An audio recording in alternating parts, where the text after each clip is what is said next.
Biblical principle number 5. Without counsel, plans fail, but with many advisors, plans succeed. It's clear through this verse that God is encouraging us to find counselors, to find business advisors to help us build our businesses. And we would be wise to do so. God goes on to say that without counsel, plans fail. So if you don't get help or wise advisors, then your business plans will fail.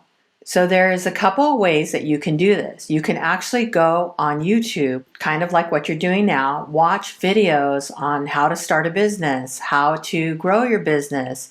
Look at industry-specific videos that will help you learn from people who have already done it. So here's an interesting example of what I'm talking about. So I decided I was going to start a YouTube channel. By the way, if you're starting a business, you should start a YouTube channel.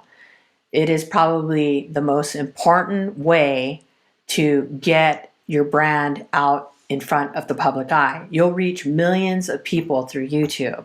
So following God's advice, I decided to look for a YouTube guru, someone who could help me to build my YouTube channel, how to work with the algorithms, how to do the basic concepts of building a YouTube channel. That way I could promote my business. Now, when I was doing this, I came across this one YouTube expert, and this guy looked really interesting. Now, I'm not going to tell you his name because obviously I don't want any lawsuits, but this is such an eye-opening experience. I have to share it with you guys. So I found this guru and I thought, wow, he knows so much about YouTube. I'm going to definitely take his course because, they all have courses to sell. So that night I prayed about it and I asked God what he thought about this guru and if I should take his courses. So, this is an investment. So I asked God, and that night he gave me a dream. And in the dream, the guru, he straight out told me that he was a follower of Satan. Now, can you imagine if I had taken the course from this guru? Especially, he would know that I'm planning to use YouTube as a medium to spread the word of God, to teach people about business knowledge through God's Bible. That would have been a complete disaster. I'm sure if he found that out, he would have led me astray. I have no doubt about that. That's why you need to ask God. So he later, the Lord God, praise God for that, he helped me avoid disaster.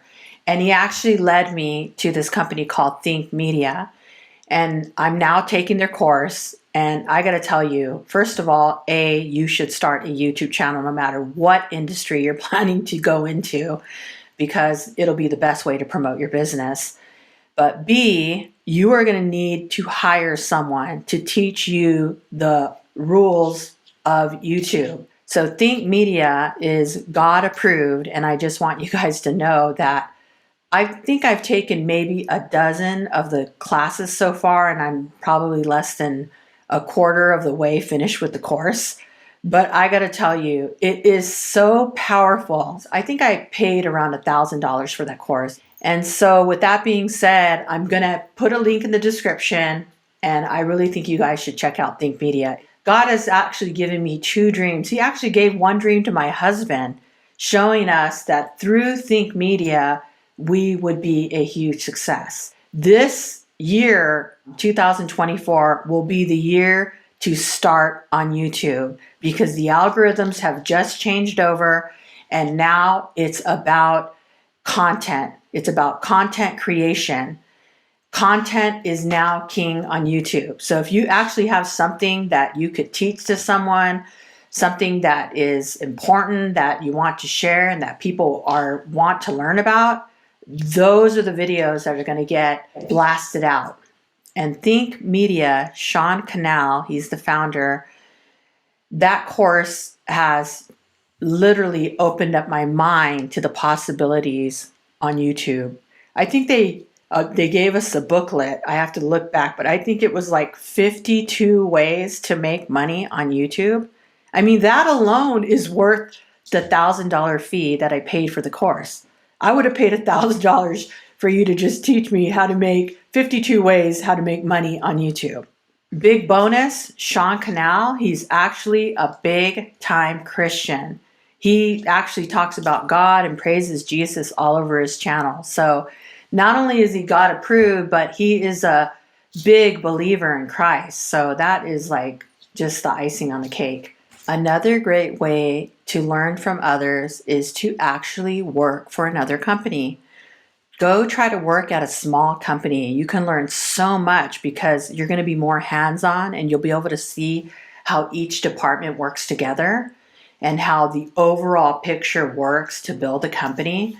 When you work for somebody else, like a small company, you're going to avoid a lot of mistakes because you're going to learn from their mistakes. So that's the advantage of working. Try an internship. Some of them are paid and some of them are non-paid. Here's another thing that I did to help skyrocket my business. I actually hired a consultant in the fashion industry. Her name was Gabrielle. This woman, she had worked for Speedo for years, and she taught me so much. She taught me how to cost my garments, how to price them so that I would be profitable, taught me so much about fashion production, about costing, about hiring and firing, about just every level of management. And I got to tell you, without her help, I don't think I would have been able to make it. This all goes back to the biblical principle. Without counsel, plans fail, but with wise advisors, plans succeed. Biblical principle number 6, humility before honor. What this means in the most simplest terms is that if you want to be raised up by God and be put in a position of honor, you must first humble yourself. In order to humble yourself, you have to be willing to swallow your pride. God says in his Bible, pride goeth before the fall. Pride is a sin. If you want to be honored and raised up, then you must first humble yourself. Friends, here's the perfect example of how humility goes before honor. Here's the perfect story in the Bible, how God took a poor, dirty, lowly shepherd boy and crowned him the king of Israel. Now there was a wicked ruler at the time named King Saul.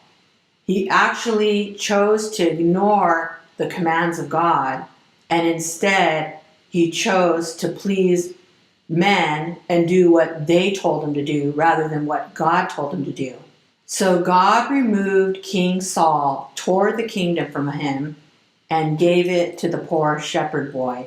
He took little David and turned him into the greatest king that ever lived. So why did God love King David? Was he qualified and trained? Was he qualified to rule a nation of people? No, actually, by man's standard, he was not qualified at all. But God does not judge as man judges. God judges the intentions of our hearts. God can see our hearts, and he knew that in David's heart, it was to do the will of God. David was out there protecting sheep. There are 2 stories in the Bible where David laid his own life on the line to kill a lion that attacked a sheep, and then later he fought a bear that was also trying to kill a sheep. So the very fact that he was willing to put his life on the line for a sheep, God could see his heart, that he would quickly do it for his fellow man as well. So humility goes before honor. Here was David, a poor shepherd boy, willing to work as a shepherd boy. He was happy and content with that position. He knew that was probably going to be his station in life, and he was happy and content and still praised and glorified God. So God took this humble servant and raised him to the highest position of that kingdom. David was also a man after God's own heart. He made God top priority. He sought after God and he sought to please God. And this is pleasing to God when we spend time with him, searching him out. I mean, he is the creator of us. He created us in his own image. And therefore, we should try to seek God and seek his favor and seek to please him. and seek to worship him and praise him because he is a good God. So humility goes before honor. If you want to be a business leader or a king, then you need to humble yourself first. And only when you humble yourself will God move you to a position of power. God has the power to crown kings and to depose kings. He holds the power in his hands to move you up, to elevate you, and to grow your business. So here's a story where I had to humble myself and swallow my pride and how God lifted me up. This is when I first started my business. I went through some really humbling and humiliating experiences. I literally had to go to dozens of boutiques throughout Los Angeles and Hollywood and surrounding cities, practically begging people to buy my dresses. I mean, I went to these boutiques and these people just laughed in my face. It was so embarrassing. So many of these boutique owners would laugh and mock and just say really mean things like, "Your dresses are hideous. I would never carry these in my store." Just are pure evil. The Bible says, out of the wicked pours forth wickedness. I knew that if I was going to sell dresses or make a go of starting my business, that I was going to have to start from the ground up.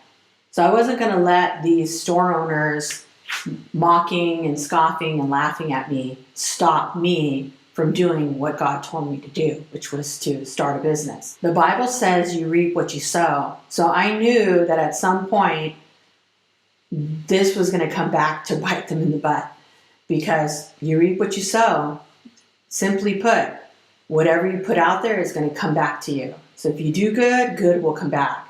If you do evil and mock and scoff, well, don't be surprised when that comes back on your own head. So I decided I was going to bypass the stores and go straight to the public, go straight to the girls who had the money to buy my dresses.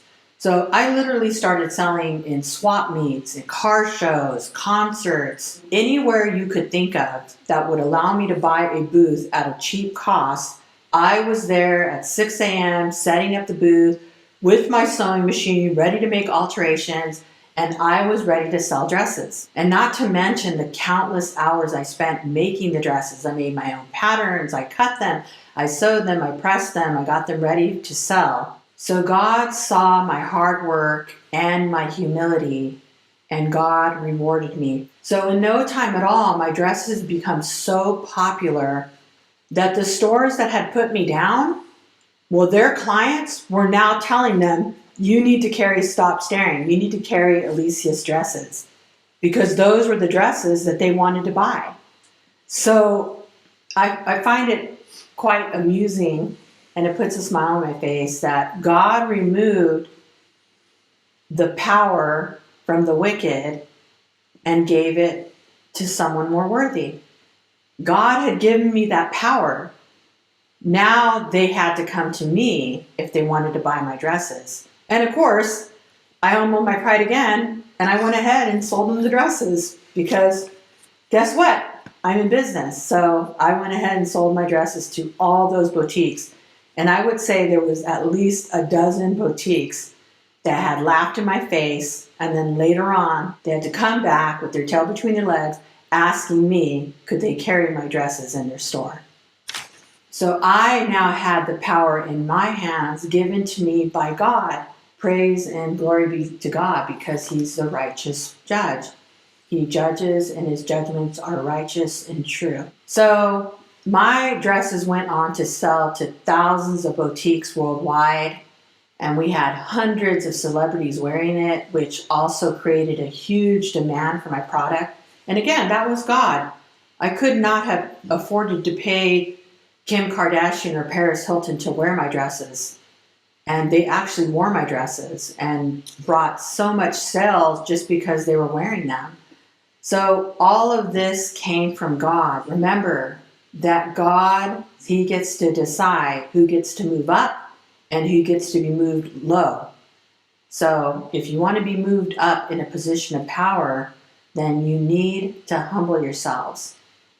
Remember, principle number 6, humility before honor.